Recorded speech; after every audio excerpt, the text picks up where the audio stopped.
राजस्थान में आरएलपी और सत्ताधारी बीजेपी के बीच छिड़ा संग्राम अब अपने सबसे खतरनाक मोड़ पर पहुंच चुका है। कुचामन से लेकर भीलवाड़ा तक सड़कों पर जो आग सुलग रही है, अब उसमें खुद हनुमान बेनीवाल ने अपनी डिजिटल हुंकार से पेट्रोल डाल दिया है।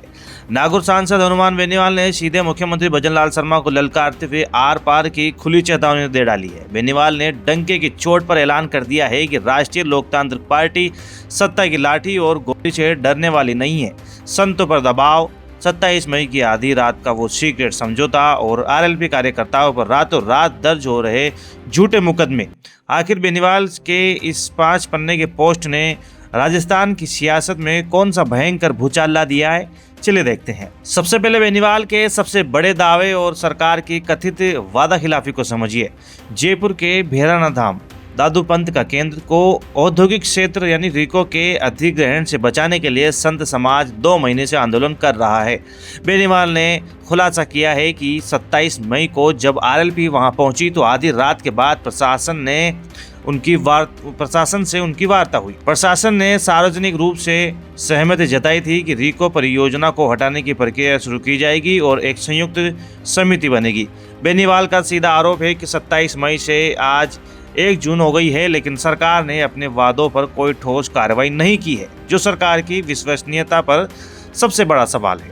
बेनीवाल का दूसरा प्रहार सीधे पुलिस की कार्रवाई को और सिस्टम पर था। बेनीवाल ने सीएम भजनलाल को टेक करते हुए आरोप लगाया कि सरकार से जुड़े संगठन अब संतों पर अनैतिक दबाव बना रहे हैं और उन्हें भयभीत कर रहे हैं। बेनीवाल ने कड़े शब्दों में कहा कि अगर सरकार इस मामले में आरएलपी को श्रेय नहीं देना चाहती तो मत दे, लेकिन संतों का अपमान किसी कीमत पर बर्दाश्त नहीं होगा। सांसद का साफ दावा है कि इस वास्तविक मुद्दे से जनता का ध्यान भटकाने के लिए पुलिस द्वारा आरएलपी कार्यकर्ताओं पर चुन कर झूठे मुकदमे दर्ज किए जा रहे हैं और गिरफ्तारियां की जा रही है। अपने इस पोस्ट के अंत में बेनीवाल ने सरकार को वो चेतावनी दी है जिसने प्रशासन की नींद उड़ा दी है। बेनीवाल ने साफ कर दिया है कि सरकार तुरंत समझौते पर अमल करे और भैराना धाम की रक्षा सुनिश्चित करे। उन्होंने खुली चेतावनी देते हुए कहा कि अगर ऐसा नहीं हुआ तो प्रदेश भर में भैराना धाम को बचाने के लिए भयंकर आंदोलन किए जाएंगे और अगर इस दौरान कानून व्यवस्था बिगड़ती है तो उसकी पूरी जिम्मेदारी राजस्थान सरकार की होगी। बेनीवाल ने अपनी पोस्ट का अंत इस लाइन से किया कि राष्ट्रीय लोकतांत्रिक पार्टी सत्ता की लाठी और गोली से डरने वाली नहीं है।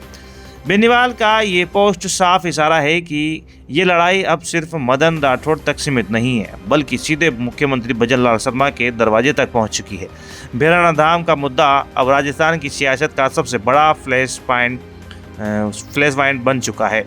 आपको क्या लगता है, भैराना धाम के मामले में सरकार जानबूझकर देरी कर रही है और आरएलपी कार्यकर्ताओं पर दर्ज हो रहे मुकदमों पर हनुमान बेनीवाल के दावों में कितनी सच्चाई है? अपने विभाग राय कमेंट बॉक्स में तुरंत बताइएगा। राजस्थान की राजनीति से जुड़ी हर अपडेट के लिए अभी सब्सक्राइब करें रॉयल पत्रिका। जय हिंद।